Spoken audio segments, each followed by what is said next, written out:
Nurse.org and Major League Sports teams are honoring nurses with discounted game tickets and once-in-a-lifetime experiences.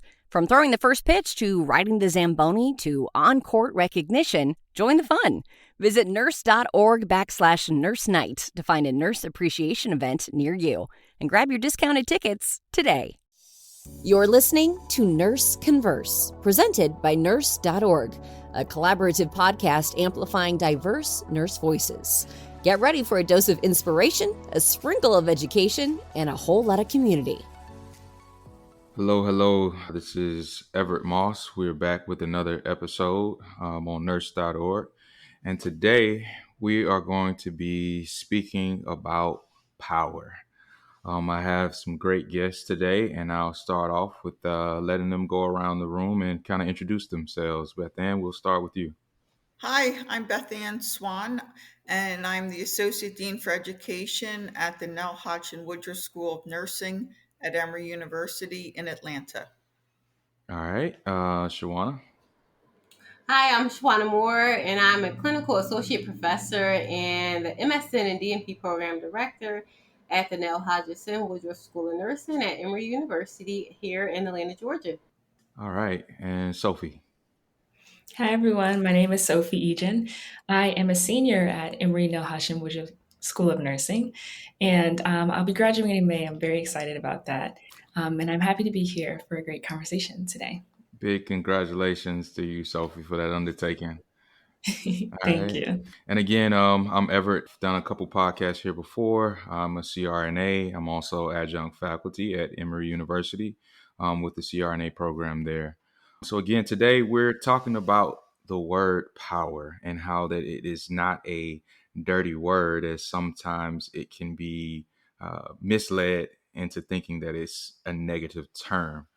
So we'll start off with one of the first questions, and that is, what does power mean to you in terms of your role and or the nursing profession? And we'll kick it off with you, Beth Ann. Thanks, Everett. So, in thinking about this, power is really the ability to influence change. We may hear, that the saying power is in the eye of the beholder. And that really means, power is subjective. So my view of power may be very different than yours, Shawana's, Sophie's. It really depends on the perception of the individual. And it's not necessarily an objective reality. And similarly, influence and authority are often seen differently, again, due to individual perspectives. And then the other comment I like to make is power is not always about what someone has, but rather how they are perceived. And so I think that's a distinction that's important.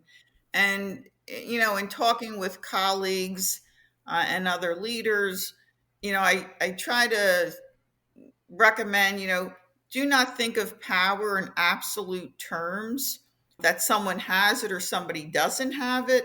But I think, power is very situational, positional, and can vary depending on what room you're in, what table you're sitting at, and how you have that sense of power, influence, authority in the seat you're sitting in at the table. And that role is going to change depending on the different groups.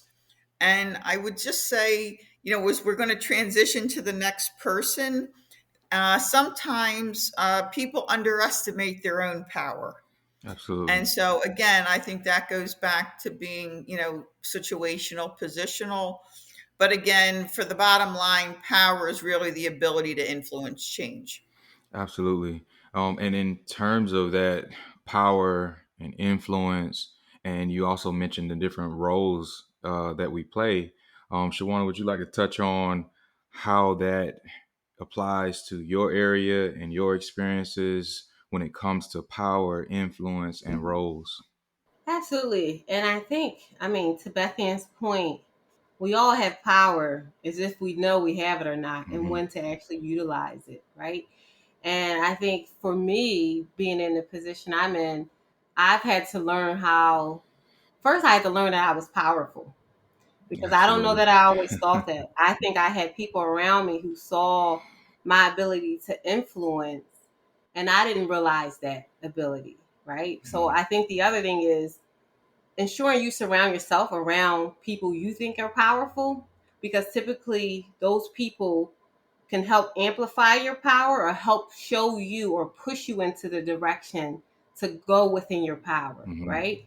And I think for me, I had to learn that over time, because by nature I have a whole lot of humility, and I very low key, very modest. Mhm. But in certain situations, you have to understand how to operate your power. And I used to think power was not always the best thing to have, Mhm. but you have to be able to be in spaces that you can influence decisions. And I think about impacting or using power for communities that I love. So when I had to think about it from things that I was passionate about, that helped me operate within my power. And it helped support me in supporting people that I mentor to tap into their power. But I always think if you can connect your power to your passion, Mhm. I think it really helps you comfortably go into that power phase, because again, when you lead with your passion, you're going to have a lot to say about it, even if you are a modest or introverted person, just because by nature that's something that you want to influence change with. And the other thing is surround yourself around people that you see that are powerful, Mhm. because typically those people can help you tap into your power and know how to operate in your power. And know that power isn't a negative thing, right? You just have to know when to operate it within a certain scale, and when you can take your power back, because it's power in being silent. It is. It is a lot of power in being silent, but you have to be self-aware of yourself to know when to operate in that space. So I think it's something that goes on a lots of different spectrums, and it's very situational, as Beth Ann mentioned earlier. Hmm. Yeah, and there's a lot of stuff we're going to circle back to because we're bringing up all these different words: power, influence, kind of finding the power within, and also the power that is in silence. Those are all things that can be unpacked in an episode of its own, so to speak. But I'd like to transition to Sophie now because you have a different dynamic on this particular podcast where there's power in being a student, right? And a lot of students sometimes feel powerless. So I'd like to tap into your thoughts, given your current journey and finishing up nursing school, how power and the use of it has impacted your journey. Yes, absolutely. I really love what has been said so far, just hearing everyone's definitions and perspectives. But as you said, Everett, I am a student, so of course that looks different for me as well. What power has meant to me throughout nursing school, honestly, has really just been the ability for me to have control over my nursing school experience. And the more I dove into this concept, the more I've enjoyed the experience and felt like I've been getting the most out of it as much as possible. And some ways that I've done that more on the like, I guess, generic side of things has been tapping into schools' resources and finding my support networks like peers and professors, engaging with them outside of the classroom to even more. I'd say more things that I didn't think would be possible, like traveling abroad with the School of Nursing, participating in research opportunities. And in the clinical setting, it's been like taking initiative, taking control in challenging situations, and practicing skills that I know I need help with. So I think overall, I think what I really loved about growing this idea has been just telling myself that I can control what I want to control, some things I can't control, but being able to do what I can to make this experience as positive as possible and encouraging others to do the same. I really, really like that because sometimes students don't realize how much control they have in their clinical experience, right? Like power is about controlling or influencing a situation, environment, or outcome.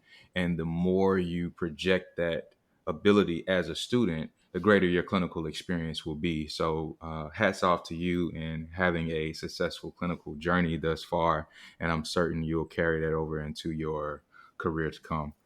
We mentioned influence, and I'll open this up to the table.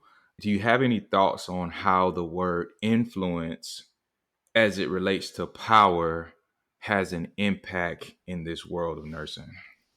Is it okay if I go back to a comment that Shawana made and then you recapped regarding, and this applies to your question, influence, power, authority.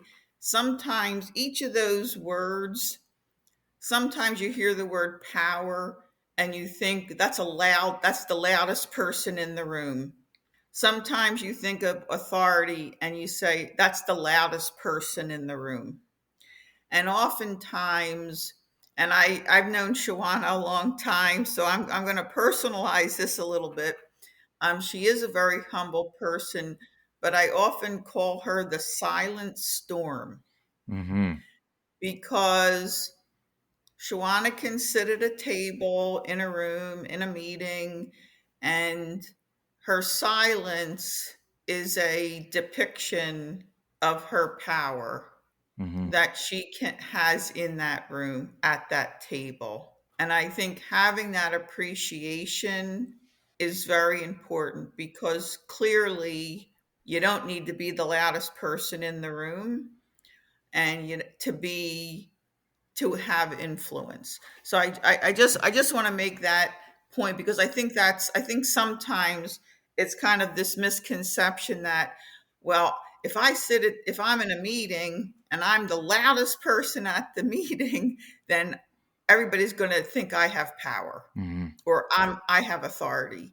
And I think sometimes that can backfire on a person, and sometimes it's better to take in the room, take the temperature at the table, and that's really exerting influence in an observational way rather than in a very active, because sometimes power and authority are seen, like I said, they're seen as loud, they're seen aggressive, and I don't want to get into the dynamic of gender related to power and authority yet, but the notion of influence, and I really take to heart Sophie's observation of her role position as a student and how in that role she's able to exert power and influence in that environment. So I really appreciate that. But I'll stop there. No, no worries, no worries. And I'm gonna shift back to Shawana.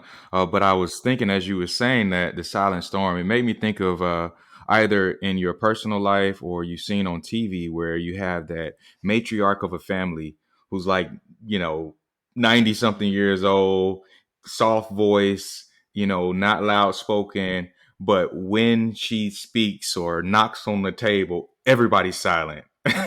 Nobody speaks. She has everybody's undivided attention. And usually the words that come next, they're not a lot. There are a few words, but they have a lot of power.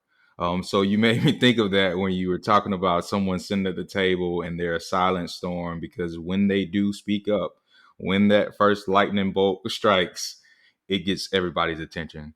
So Shawana, influence, silent storm, what do you got for us?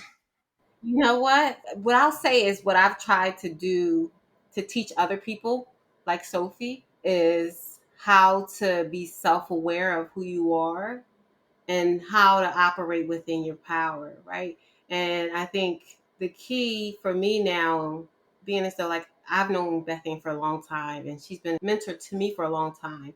And I'm learning to give that back to other people because it's important for our next generation of nurses like Sophie and advanced practice nurses that we educate at the school to understand the level of power and influence that they have, even as BSN students, MSN students, and doctoral students.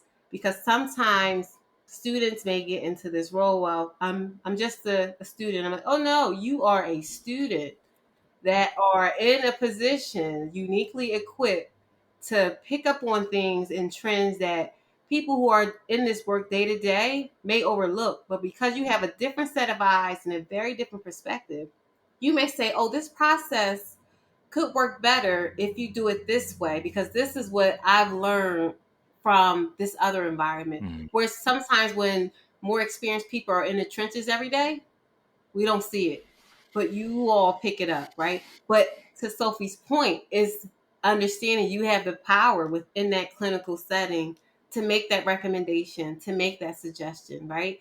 So I think for me, I'm learning to give that back to students so that they know whatever role you in, you have some sort of influence and power. You just have to figure out how to tap into that and understand that your voice is valuable and welcome at the table, and you have something important to say, and you see things from a very different lens than more seasoned individuals. And I think sometimes when students go to these various clinical settings or practice settings, or even our students that go to like policy summits or meetings, they may say, oh, how did I get here? How did I get at this table? And it's like, you belong at the table. You bring a very different perspective than everybody else at that table, right? And it's just knowing when to speak up, knowing when is your time to say something about an issue that you know a lot about and you have a very unique perspective. So I think for me, being at the School of Nursing in the position I am uniquely equipped to work with specifically our post-licensure students, especially with their their doctoral projects, and understanding that it's a scholarly project and you can make a lot of influence within this specific organization or community that you're in and that you're working with. Let's just figure out how to get you there. Mm-hmm. Mm-hmm. Good point. So I want to ask Sophie, because you mentioned something, Shawana, and then it's kind of a trickle down effect here. You mentioned Beth Ann being a mentor to you. You mentioned how you then in turn shared that or paid it forward to Sophie.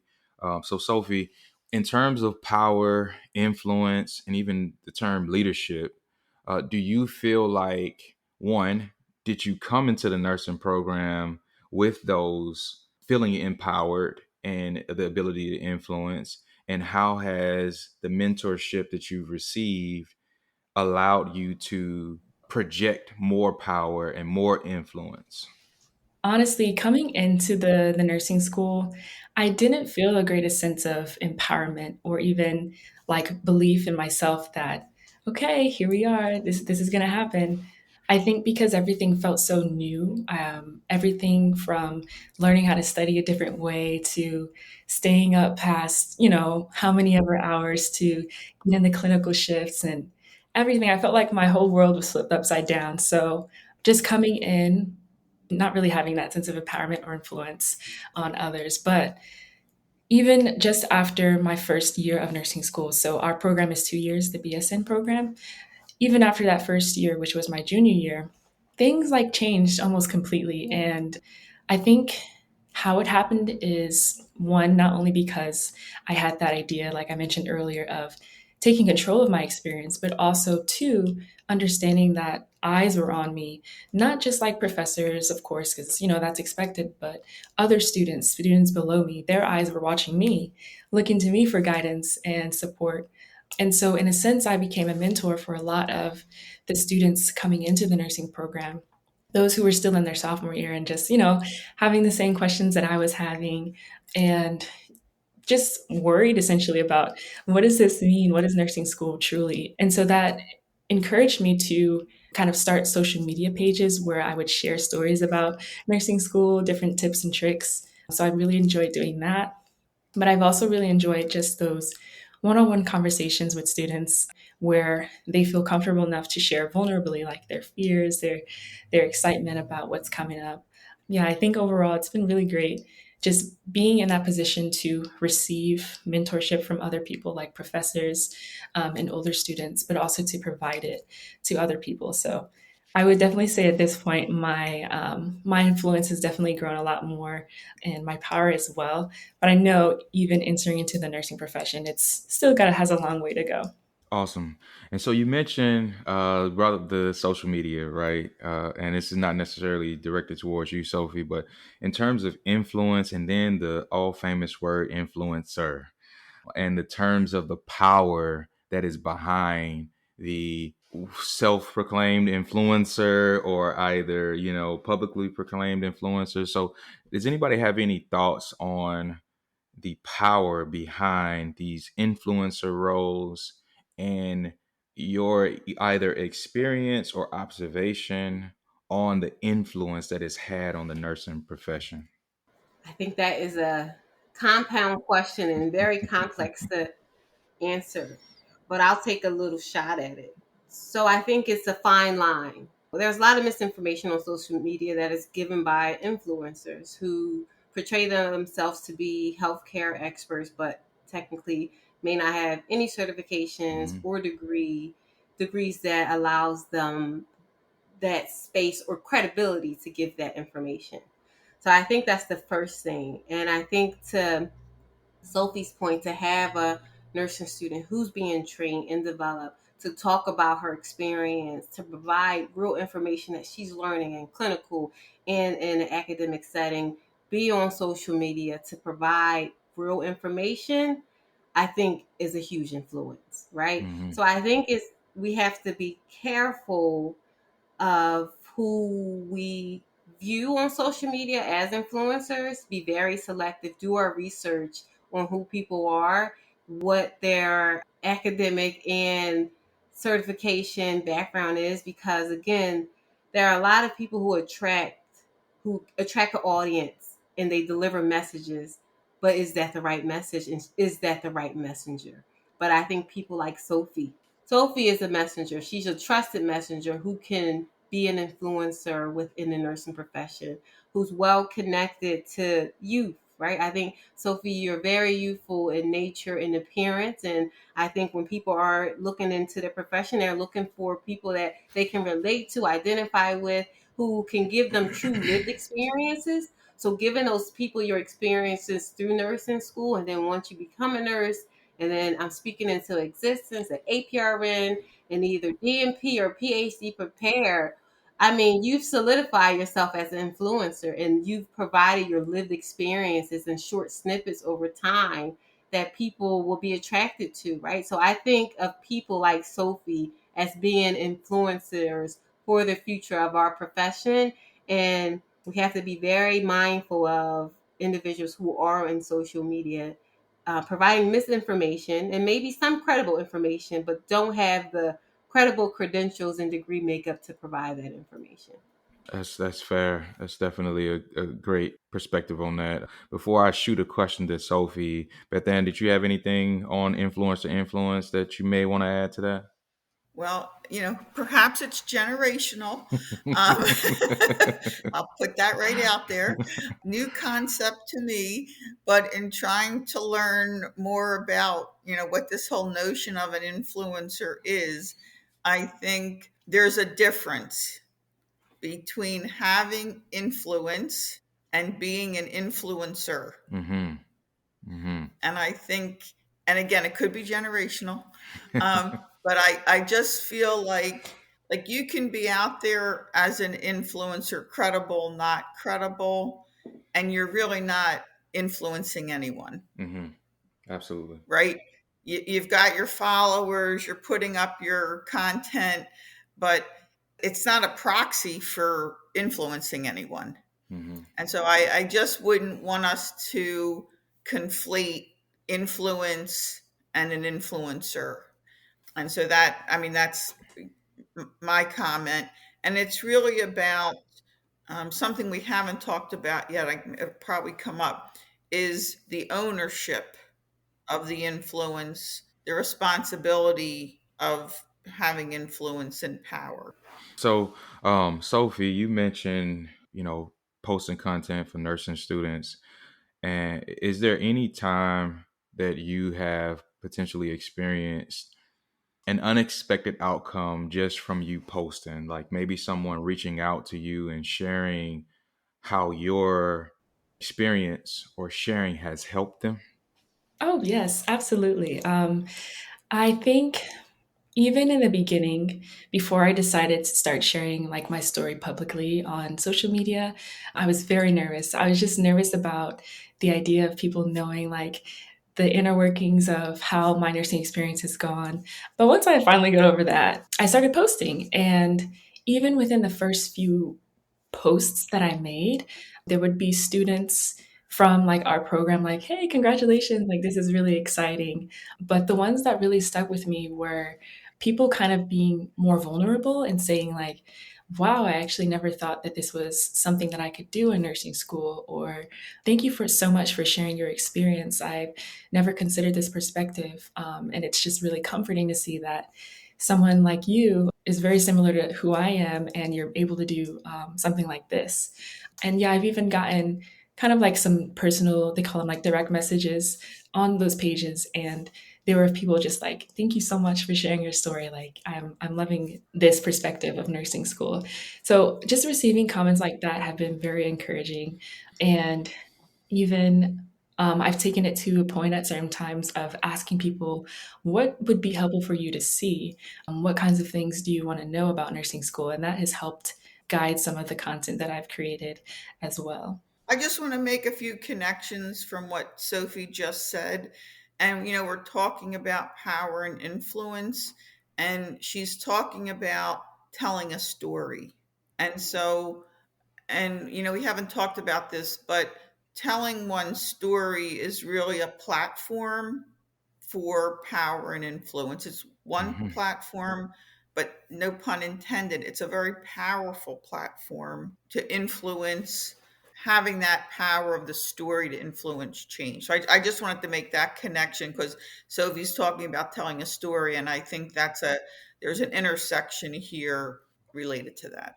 Absolutely. And also to your point previously to going to Sophie about ownership and having extreme ownership of the information that you're putting out there.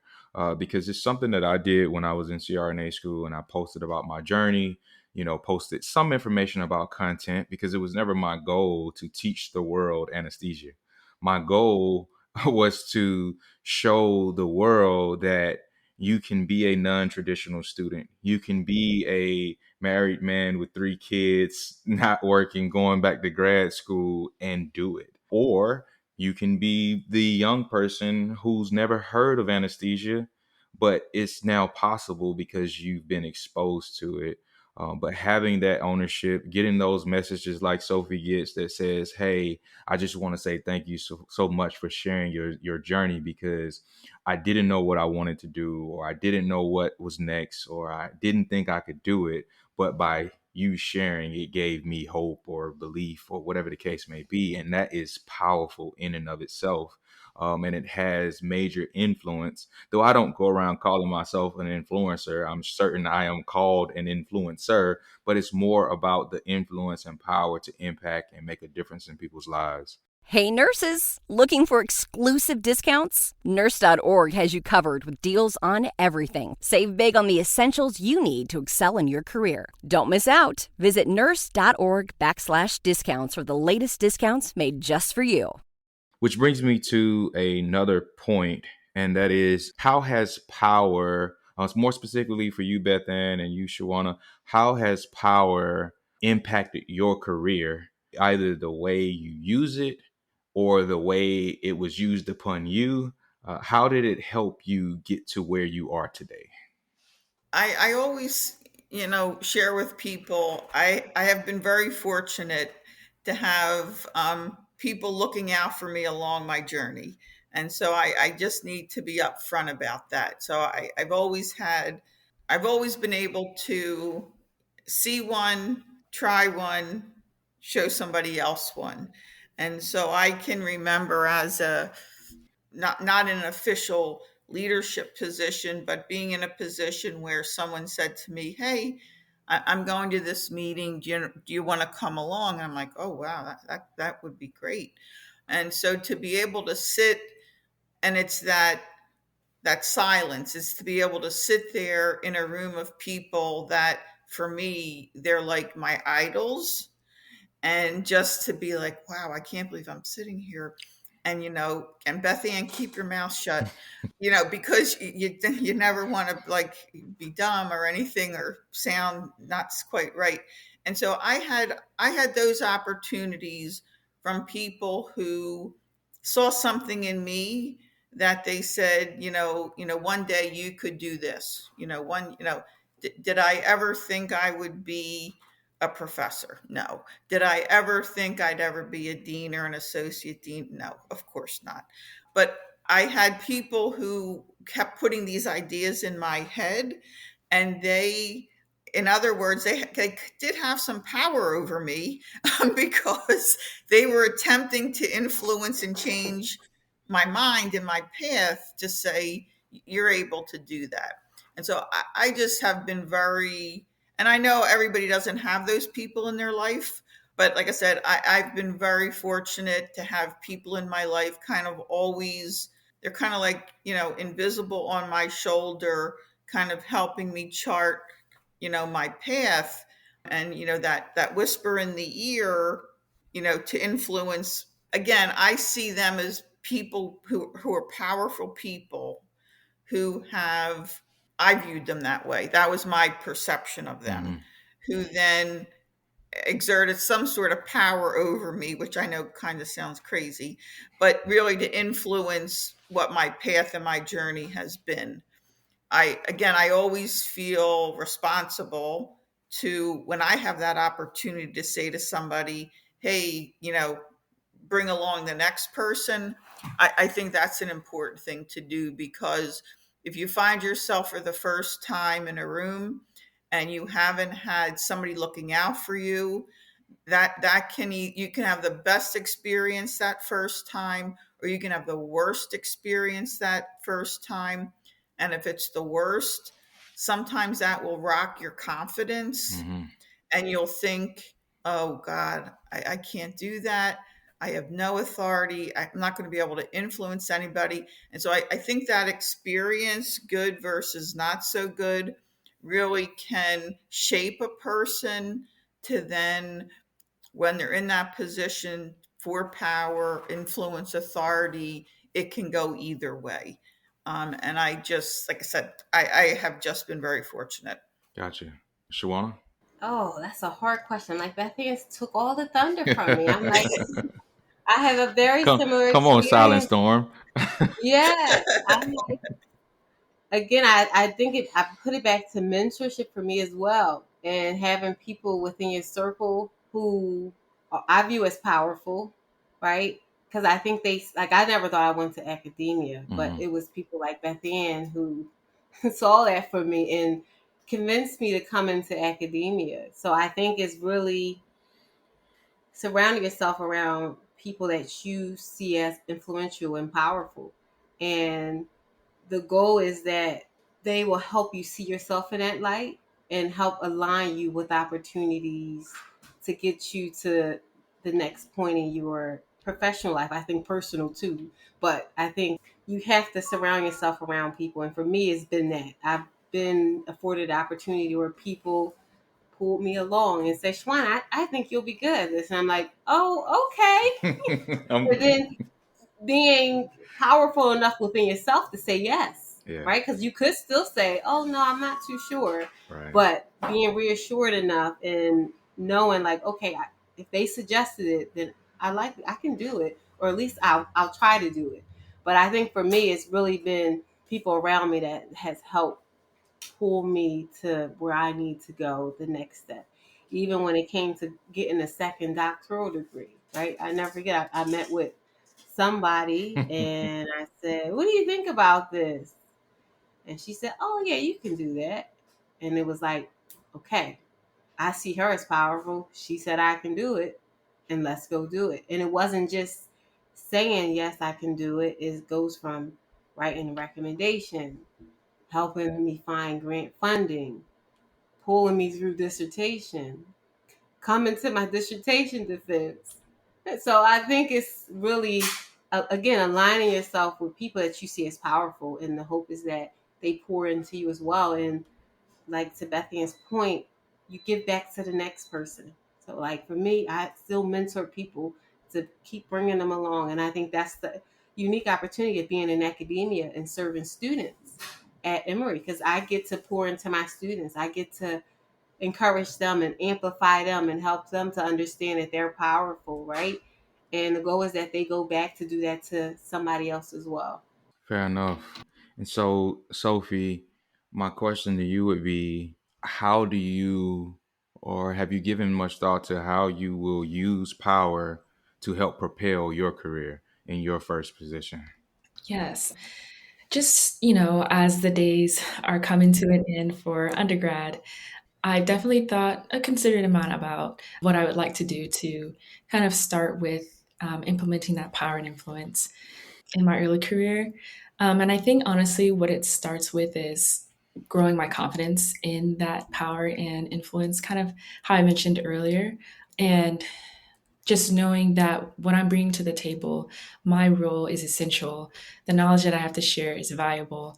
And I think some things I would probably like to take advantage of is, professional development, building those strong relationships early on, to have that community around me of, like Shawana said, powerful people and people that can influence me and encourage me along the way. Always seeking and providing mentorship.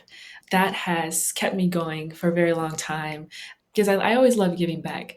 And so these are some things that I would definitely like to continue doing as I start my career as a nurse. Gotcha. All right. So I have two more questions for us to discuss, and then that should pretty much take up our time here today. By the way, thank each and every one of you for your contribution to this podcast. I think it's going to be very useful information for all those listening. The first question is, what, if any, advice would you give to current nurses, student nurses, or those even wanting to get into the nursing profession? What advice would you give them as it relates to the power they possess and the influence that they can cause as they continue their journey or begin their journey?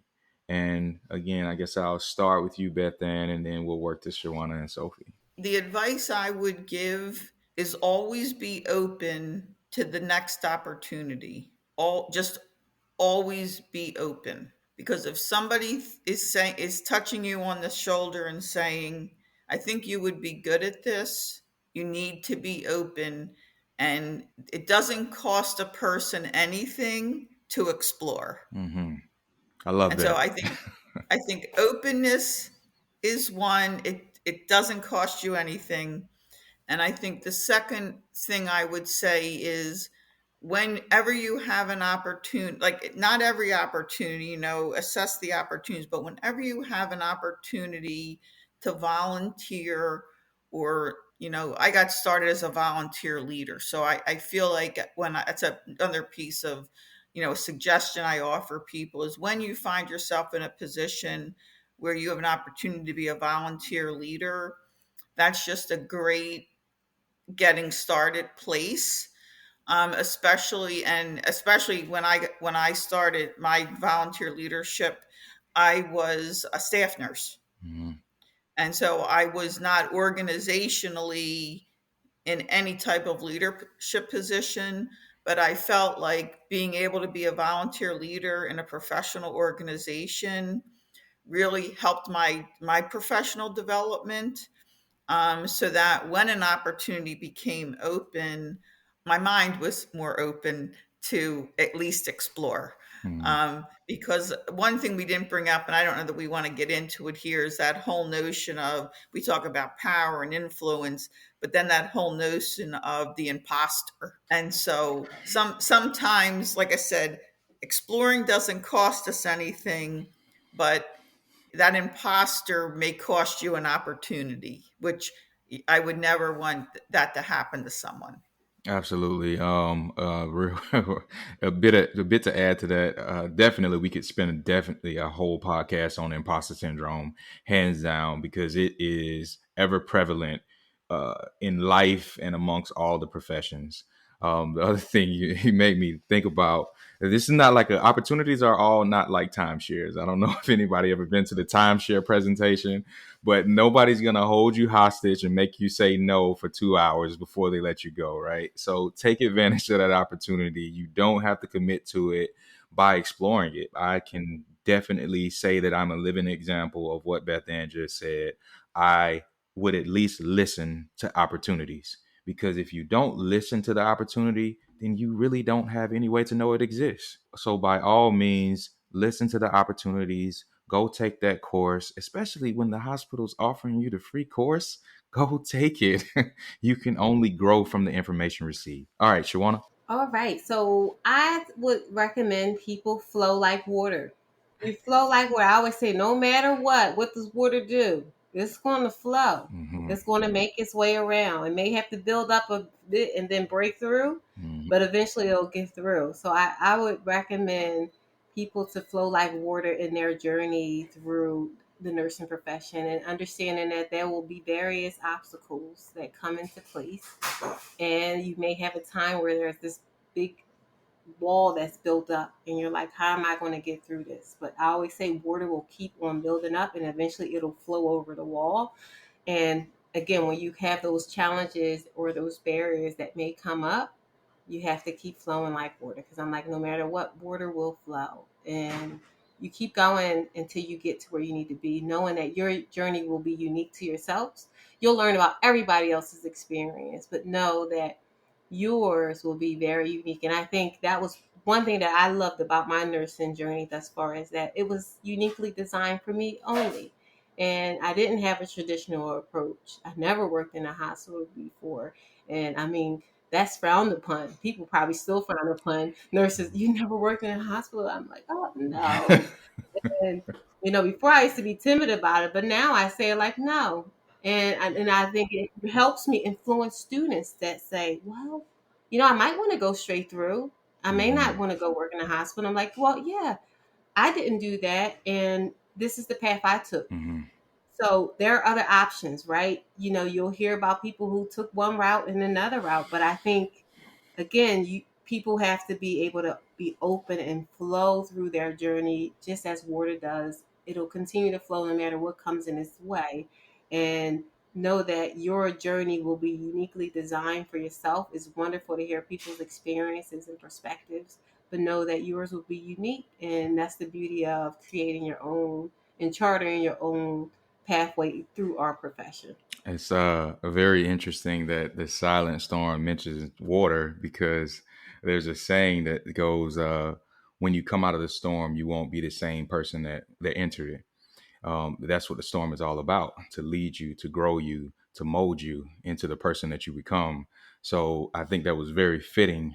And I didn't come up with that originally, unfortunately, but I think it's very fitting coming from you, the silent storm, because that's what happens when you go through those obstacles.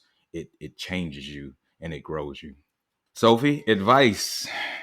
I could say so much, but I'll focus in on two perspectives. One of them, definitely take it day by day while you're in nursing school. We all know how challenging it is. Take it day by day and stay focused. But the other side of me would also say, don't forget to pick yourself up.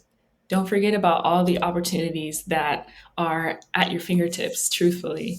And like you all have shared, don't be afraid of saying, yes, I'll try that out. But at the same time, don't overcommit yourself.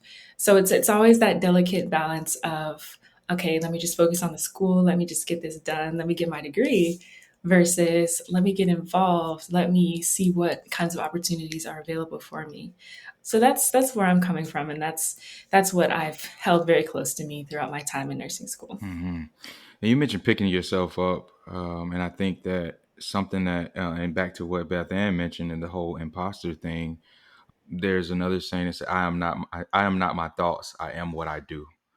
So some days we have rough days. We have moments of self doubt and, failures, if you will. But the thoughts that are created from those experiences, we don't have to stay there. Tomorrow, like you said, Sophie, we pick ourselves up and we go out and do it again. And that is a testament to the power that we possess, and the power that we can have in controlling our outcomes. The last one that I have is we spoke about some reading topics or some reading material, and I believe that we're going to try to get these attached to our podcast forum. And I have those listed, but I want to ask, does anybody have anything new or either the old one that was really impactful for you as it relates to power? And if not, I'll mention the ones that I had written down. I'm still reflecting about flow like water. Okay. And I'm thinking, as I think about that, just in the last few seconds, Uh-huh. as I think about that, um, water being an image for power, like like water in a tsunami, like water in a tsunami, like water in a babbling brook. Mm-hmm. So, water can take on powerful in a slow moving silent way, or in this very loud powerful way. So I'm going to write that down, flow like water. I think I need to do a little bit more flowing like water myself. The book I believe that I suggested on the list, and it's an old one, and it's really, the title of the book is What Got You Here Won't Get You There. Mm-hmm. And I think it's like flowing like water. It's like you have to be open to change. You have to be open for your power to influence change. And, as we're all sitting here today, and I'll point specifically to Sophie, like, gosh, like 6 months from now, I'd like to talk to Sophie and say, okay, what did you do? And how did your journey, like I always say to people, let's talk about what you thought you were going to do and did this past year, what you ended up doing this past year, but it was never in your line of sight. And I think just having those opportunities, um, to flow like water, I Yeah, love that. absolutely. Definitely. Did you have something, Shawana? The Eloquent Leader by Barbara Jordan is called Speaking the Truth with Eloquent Thunder. Actually, Beth Ann gifted it to me, and it's a Imagine that. phenomenal book. Imagine that. But it is a phenomenal read. I highly recommend it. Specifically, I would say for women, but I think males could benefit from it as well. But especially nurses who identify as women, it's a phenomenal read. Okay. She Um, was Barbara Jordan was a phenomenal. Like, if you don't know who she is, I recommend Google Barbara Jordan. She's an amazing person. awesome. The one that I had particularly that I really like, and it's the Four Agreements, and it's by Don Miguel Ruiz. And the book's premise is to help people reclaim their personal power, self awareness, and step into one's own power. And I'll share the Four Agreements, but you're gonna have to read the book for the rest of the information. Uh, but the first agreement is to be impeccable with your word. I think that one is self-explanatory, right? Two is don't take anything personally, and that's another big one. Three, don't make assumptions, and then four, always do your best. And I think when you collaboratively include all of those, you'll notice how it changes your life, and especially as students. I know so many students that take things personal when it happens to them in clinical, and it's like, it might have been done to you, but you can't take it personal, right? And if you do those things, I just feel like it helps you walk around with a lighter weight. You don't hold so much on you. Well, we have made it to about an hour. I'm sure we could keep going for another hour, but I know everybody's schedule is busy. We want to definitely thank Nurse.org for the opportunity to be here, for the platform to get this information out. You can also listen to all of the Nurse.org podcasts via any of the podcasting applications. And if I'll open it up one more time for any last or closing remarks. All right. I'm not going to do the going once, going twice, going three times. I think that'll do it. And again, thank you all for being here. It's been a pleasure to be here with you all and to exchange this information. I think it's very, very valuable. So thank you. Thanks for joining Nurse Converse, brought to you by Nurse.org. Help us grow by leaving a 5-star rating and review on your favorite podcast platform. Nurse.org supports nurses with career and education tips, life advice, and breaking news. Thank you for all you do and for being you.